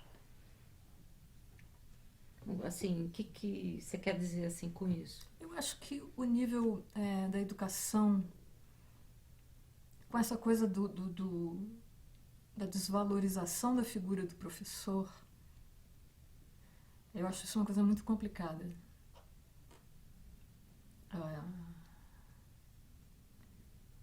Não se valoriza a educação da maneira que eu entendo que se deveria valorizar. Então, com isso fica tudo um pouco qualquer nota. Então, parece que qualquer coisa erudita é uma coisa cabeça, é uma coisa, as pessoas ficam um pouco curiosas. Quando não é nada disso, né? E essas coisas convivem e tudo. Essa conversa é longa, assim, e às vezes parece infrutífera, mas no momento que a gente está vivendo, eu acho que não. Ela é uma discussão um pouco maior. Pensando na vida de compositor, como é que é? O que você pensa? Por exemplo, chegasse um jovem e viesse perguntar, olha, Adriano, tô pensando, sou compositor, o que eu faço? Como é que é? Vou viver legal ou não? O que você diria? O que você diz da vida de compositor? Vida de compositor, primeira coisa, tenha uma vida. Tenha uma vida, sofra muito, viva as coisas intensamente. Uma coisa que o Djavan me disse logo que eu entrei na CBS, ele era da CBS já, e teve uma convenção da gravadora e nós fomos todos para Belém do Pará. E esse era o dia do meu aniversário. Então o Djavan subiu no palco, cantou Parabéns a Você para mim no violão, quase morri do coração. E aí fui lá abraçá-lo, ele pegou no meu braço e disse assim, faça a sua coisa. Então isso que eu diria, eu pegaria no braço do compositor e diria, faça o seu lance. E vou dizer uma coisa que eu repito sempre, que eu já ouvi muitas vezes a Fernanda Montenegro dizer, e acho que ela está certíssima, hoje cada dia eu entendo ela melhor. Ela diz os primeiros 10 anos da carreira realmente são muito, muito, muito difíceis.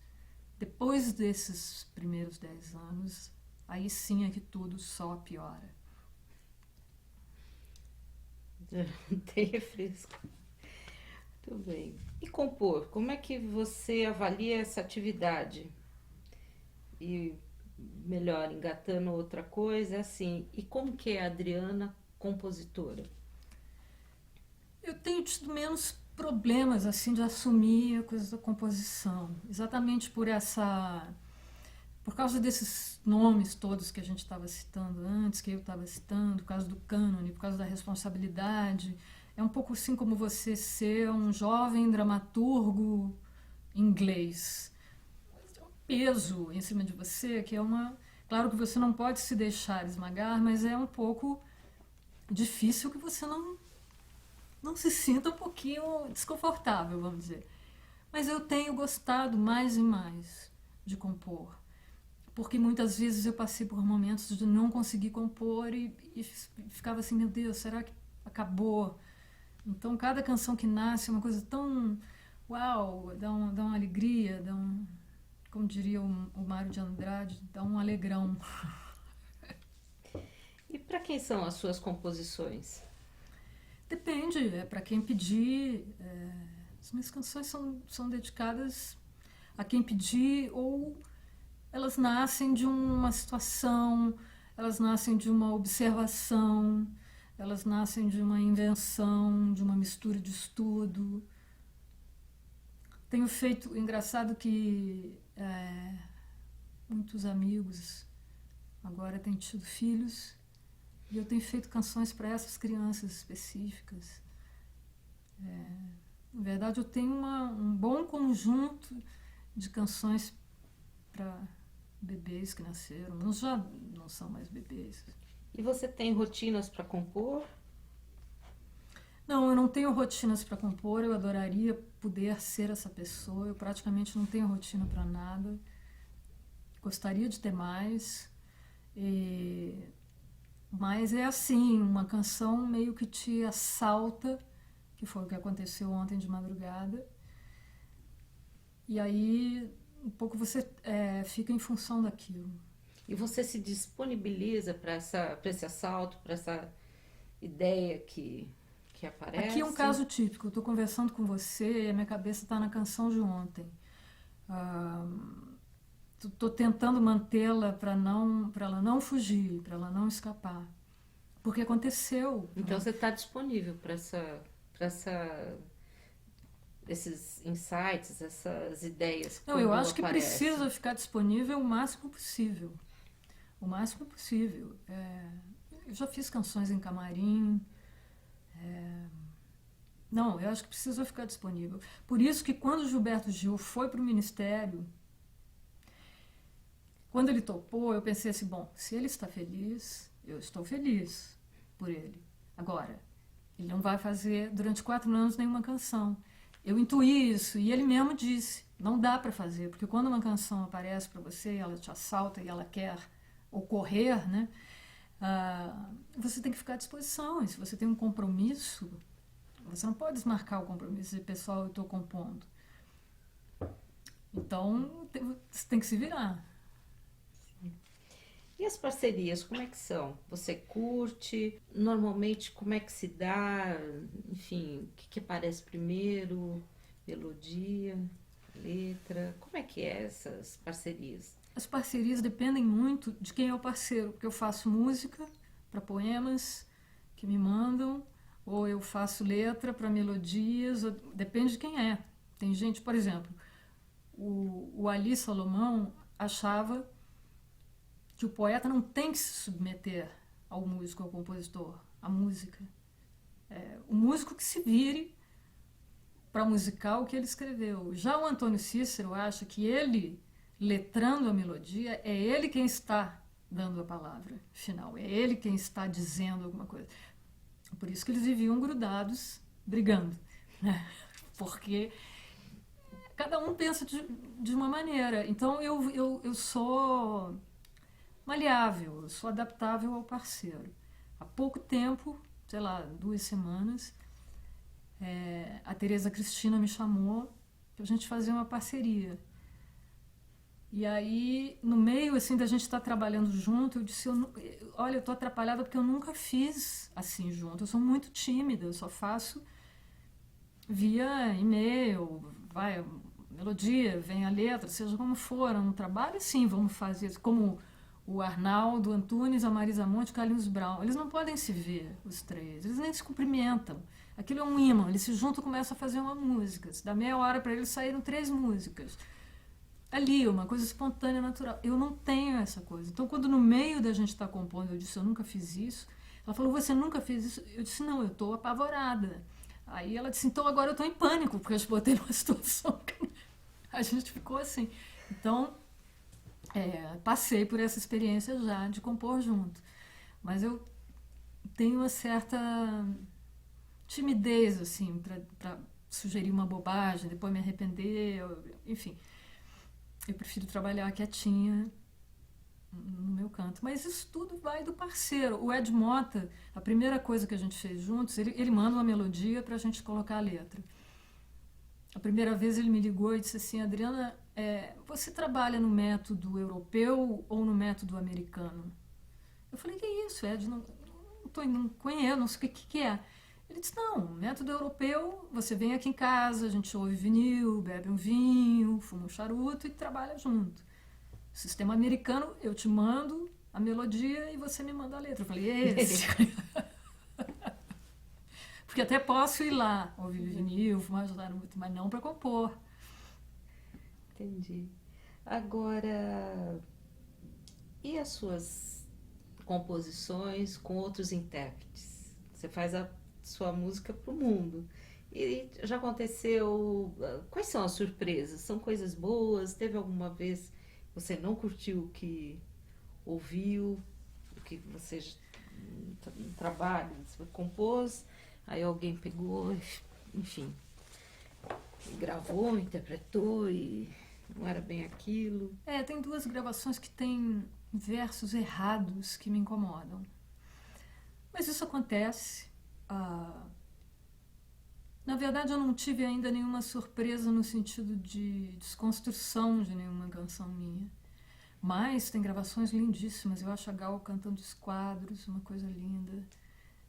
Eu acho a Bethânia cantando Âmbar uma coisa sensacional. A Marisa cantando Vai Saber. Enfim, tem umas assim que o intérprete dá para a canção mais do que ela tinha quando ficou pronta, sabe? Será que deu mais do que tinha quando ficou pronta ou tinha e não foi percebido naquele momento que ficou pronta? Não, eu acho que os intérpretes dão muito para as canções. Você pensa em prosa ou verso? Eu penso em verso. E qual é a sua poética? Da clareza, da concisão, do mínimo, né? Não é uma coisa assim cabralina, da mineralidade, mas é da clareza. Afinal, eu faço música popular. Eu poderia fazer um trabalho para 6 pessoas entenderem, mas eu não tenho a menor vontade disso. Tenho a menor vontade disso. Eu tenho vontade disso que eu já faço, que é, sei lá, mês que vem eu vou para o interior da Paraíba cantar em praça pública, no aniversário da cidade. Isso é meu trabalho também. É estar direto com as pessoas, é cantar direto para as crianças.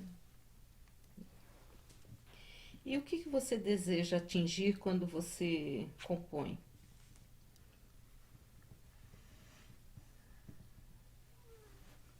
Não sei dizer isso, porque na hora que a canção vem, a canção, ela...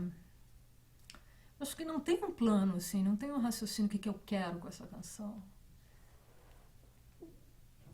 Eu acho que para mim, se eu ficar pensando nesses termos, estrago tudo.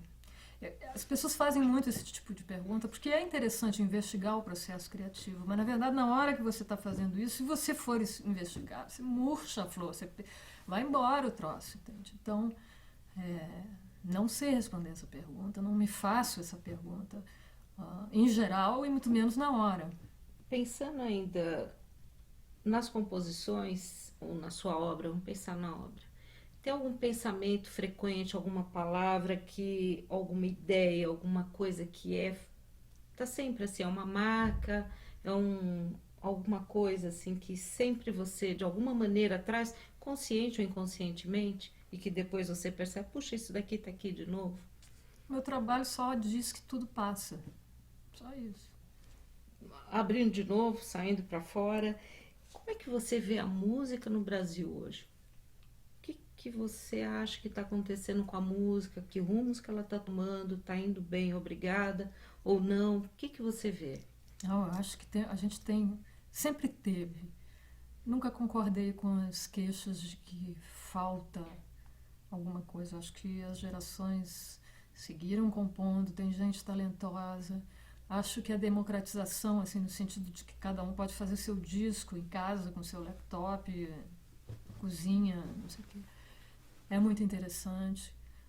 Mudou um pouco essa coisa de o novo fulano, né? Tem um sucesso, aí tem vários daquele. Não, os artistas passaram já desde muito jovens a querem ser eles mesmos, né? Inventar o seu som, ficou mais fácil tudo isso.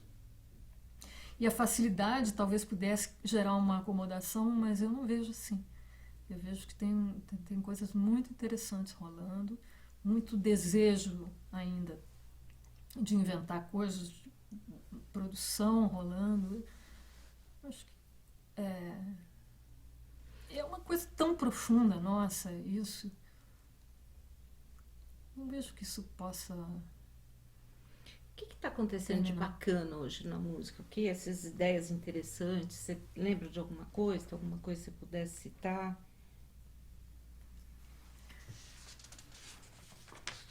Eu acho que tem um caminho assim ligado à poesia, que os compositores estão muito ligados à poesia, lendo poesia, escrevendo poesia. Tem uns híbridos de fala de poesia. Tem havido, é lento, mas está havendo uma aproximação do funk com a poesia, que eu acho que é um encontro maravilhoso. Eu mesma fiz umas coisas assim, de brincadeira, mas acho que é um encontro bacana. Já está acontecendo e vai acontecer. Quais são os seus projetos assim para o futuro? O que você está pensando alguma coisa para o futuro? Pensando em trabalhos, criações, composições, obras, enfim? Nesse momento eu estou pensando na música de ontem, o futuro imediato, e estou num momento que eu posso, um momento bem privilegiado, onde eu posso escolher o que fazer. Eu tenho que só sentir se eu quero ir para o estúdio, se eu quero ir para a estrada, se eu quero ficar em casa com meus gatos. É um momento de bastante liberdade que eu entendo que seja raro de viver. Por circunstâncias eu estou nesse momento. E o que você quer escolher dessas coisas todas? Eu não sei, é como se eu tivesse 15 anos e não soubesse para que prestar o vestibular, entendeu? Posso quase qualquer coisa. E isso é interessante. Eu só preciso que não tenha rede embaixo. Para poder correr o risco. Agora, esse risco, de toda maneira, você faz questão, é necessário para que você continue a criar ou ele é algo que só está nesse momento? Nessa fase. Não, eu preciso disso. Eu não consigo pensar em termos, até você falou isso, se eu vou buscar coisas já, soluções já usadas para algumas coisas. Eu detesto ter essa sensação de que eu estou fazendo uma coisa que eu já fiz. Por isso é que eu não tenho paciência para olhar para trás.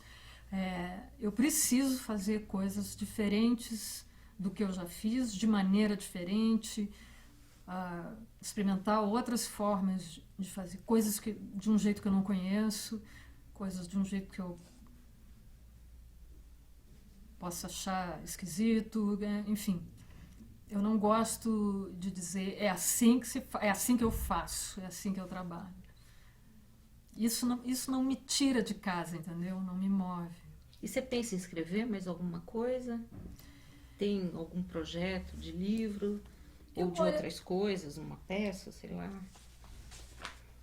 Eu escrevo quinzenalmente para o Globo e isso me aproximou da escrita, porque eu começava a dizer para as pessoas, eu não escrevo. Não é bem verdade, porque eu troco e-mails diariamente com várias pessoas. Na verdade, eu exercito muito a escrita. Me comunico muito por e-mail ou por mensagem, porque é uma maneira de poupar a voz, porque o telefone cansa a voz, né? Então eu estou sempre escrevendo, na verdade. Aí quando eu comecei a escrever para o Globo, me dei conta de que era, me pareceu mais fácil do que parecia quando eu fui convidada. Eu falei, meu Deus, escrever quinzenalmente? Não, desmistificou para mim. Então eu tenho escrito um pouco mais. Mas eu não tenho, nesse momento eu não tenho, veja que sorte. Eu não tenho plano, não tenho projeto, não tenho, eu estou solta. E o que você escreve no Globo?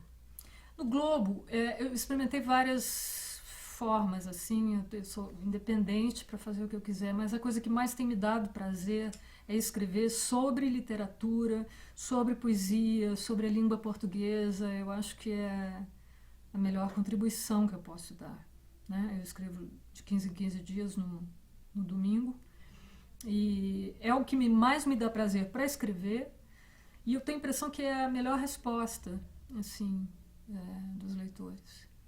Não. E como você se relaciona, já disse que faz bastante e-mails, mas com as novas mídias, YouTube, redes sociais, você alimenta, curte isso ou não? Como é que você vê essas novas formas? Eu já estive bem mais conectada, quando para mim era uma novidade, né? A maravilha da internet. Meu Deus, eu posso entrar na biblioteca de Alexandria. Eu uso como ferramenta de pesquisa. A coisa social, assim, de ficar postando, se auto-postando, eu acho um pouco aborrecido. Eu fico pensando, poderia estar escrevendo um poema, poderia estar lendo um poema. Está aqui numa coisa que não... Então, eu tenho achado mais aborrecido. Eu estou bem menos conectada do que já estive. Assim, dá uma olhada, mas... Não me fascina, não. E quais são as suas preferências musicais? O que você gosta de ouvir? Isso muda muito conforme, como diz a minha mãe, as areias do deserto.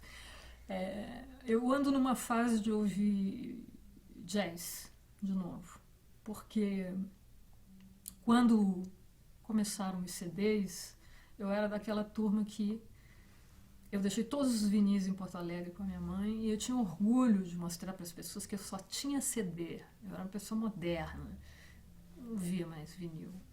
Depois as pessoas começaram a ouvir vinil de novo, e eu achei aquilo retrô. Achei, poxa vida, cadê o futuro, as ideias do futuro? Cadê aquela ideia dos Jetsons? A gente está sempre andando para trás. Mas aí eu comprei uma vitrola sensacional e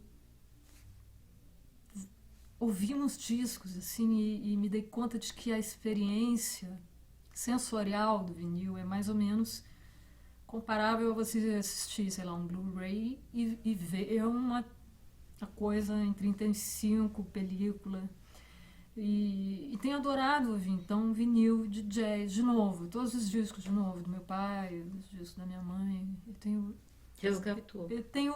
É mais ou menos como reler os livros que a gente lê muito jovem, gosta, mas não entendeu a metade, muitas coisas ficaram lá, e quando você relê, você está lendo pela primeira vez, relendo, lendo pela primeira vez. Essa experiência do sensorial do vinil tem sido bacana. E além de jazz, mais alguma coisa, assim, você curte? Neste momento eu tô jazz. Jazz. E o que te emociona? Muita coisa, quase qualquer coisa pode me emocionar, dependendo do que esteja ocorrendo. Sou bem aberta. Tem alguma coisa que você gostaria de acrescentar? Gostaria de deixar aqui gravado? Alguma coisa para corrigir? Enfim, tem alguma coisa a mais? Não, acho que gostaria de falar? Tanto. Acho que eu falei demais. Então, muito obrigada. Eu que agradeço.